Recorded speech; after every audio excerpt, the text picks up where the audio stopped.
আরে চান্দা ভাই, আপনি কানাডা? আমার কি হিসাব বোঝো না, দুধু ভাগ্য আপনার নজর আমার দোকানে পড়ছে। ইস, আবার ইংরেজি মারাও।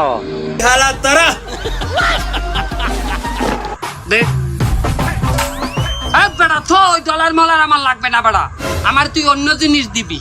হিসাব বোঝো না, দুধু কি দেবো ভাই আপনাদের? তুই আমার ভিসা দিবি, 5টা ভিসা দিবি। আমার লোকজন দেশে কষ্ট করতেছে, তুই 5টা ভিসা দে। আপনি ভুল বলছিস। মুখ সামলে কথা বল, নইলে ঘাড় ধরে লকাপে ঢুকিয়ে দেব। আমরা চাইলেই ইনভাইটেশন দিয়ে বাংলাদেশ থেকে লোক আনতে পারি না, এর জন্য অনেক লিগ্যাল প্রসেস আছে, আপনার লয়ারের কাছে যেতে হবে। আমি চাইলেই আপনাকে ইনভাইটেশন দিতে পারবো না। বেটা তুই ওই সমস্ত ওই বোকা চোদা কয় কি, ওই দেখ আপনি কিভাবে ভিসা পাইলেন কানাডার? বেটা আমার কোনো ভিসা মিসা লাগে না কানাডায় আইতে। তাহলে আপনি ভিসা ছাড়া কিভাবে আসেন কানাডায়?